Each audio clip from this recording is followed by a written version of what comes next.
Salut! Les différents courants de l'art sont très importants dans l'évolution de l'art.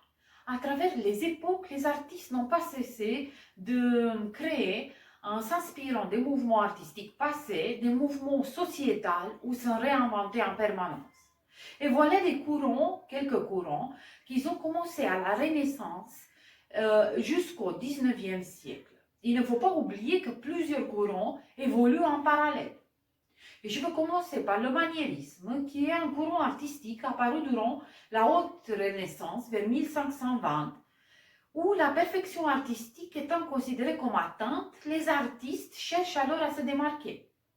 Déformation volontaire des sujets et création de la ligne serpentine, comme l'artiste Parmigiano. Le classicisme, 16e, 17e siècle. L'art est intellectualisé. On recherche de la perfection esthétique basée sur l'idéal et la raison, inspirée de l'Antiquité, comme Nicolas Poussin. L'art baroque. L'art baroque succède à la Renaissance. Le baroque émerge peu à peu en Italie vers la fin du XVIe siècle jusqu'au XVIIIe. L'art baroque est caractérisé par des couleurs riches et profondes, ainsi que des lumières intenses et des ombres importantes. Il est destiné à susciter l'émotion et la passion au lieu de la rationalité et le calme qui a été prisé durant la Renaissance. Parmi les plus grands peintres de l'époque baroque, on retrouve Rembrandt, Rubens, Velázquez ou Vermeer. Le rococo, 1715-1780, c'est la suite du mouvement baroque. La décoration, l'architecture et la peinture sont mises en scène avec une grande fantaisie, comme dans une pièce de théâtre. Le néoclassicisme, c'est un retour vers les valeurs et à l'esthétique antique.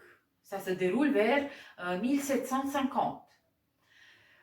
Développé en parallèle au romantisme, le néoclassicisme s'intéresse plus à la perfection de la ligne qu'aux couleurs. Le thème central du néoclassicisme est le nu. Le nu, qui est le type de représentation destinée à montrer la perfection des formes.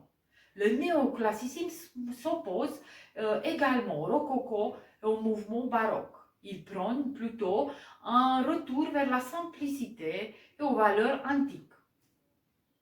Le romantisme, un autre courant qui est entre la mélancolie et le cauchemar.